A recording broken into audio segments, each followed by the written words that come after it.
Jerry Saab has the next question.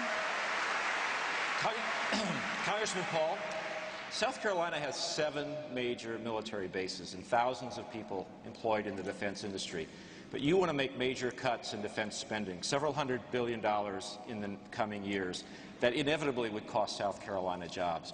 What do you say to people in this state who worry that your military plans would hurt the national security and cost South Carolina jobs? I would say your question suggests you're very confused about my position.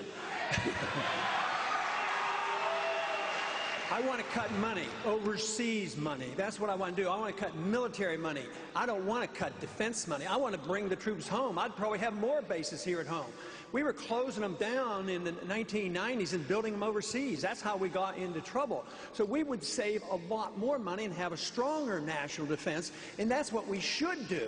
But to say that we would be weaker is absolutely wrong, because and another important thing you should consider is the fact that the military is behind me more than the others. I get twice as much money from the active military duties than all the other candidates put together. So they're saying that I'm on the right track. They're sick and tired of those wars. They're sick and tired of the nation building and the policing activity. But to say that we would have less money for defense, we actually have more money. And if I may, I'd like to go back to the international financial thing. So, Congressman, just to be clear, your plan calls for freezing defense spending at 2006 levels, which is well below where we are today. You still don't understand.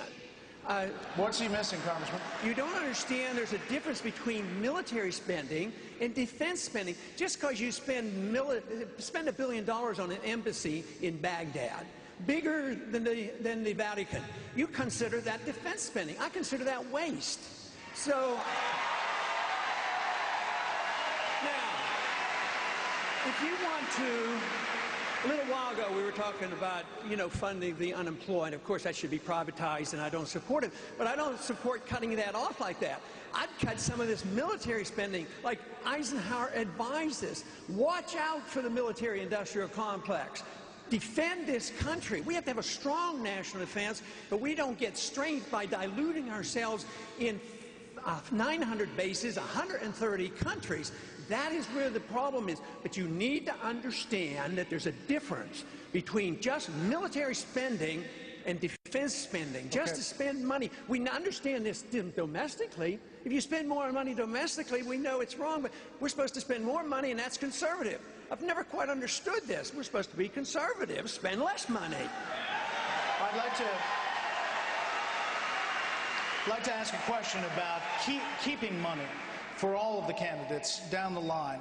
What is the highest federal income tax any American should have to pay? We're looking for a number. 20% flat tax. Simple. Keep it simple. Senator Santorum.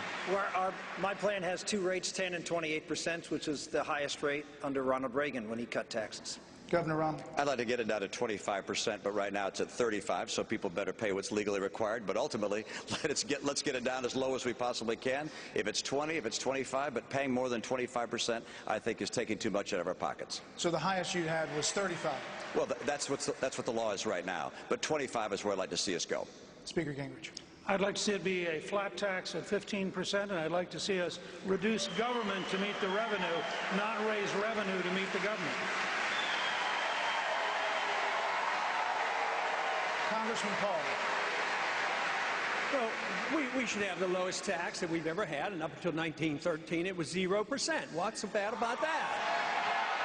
Now, I would like to follow up on that, because I think the question on taxes is generally misleading, because anytime you spend money, it's a tax.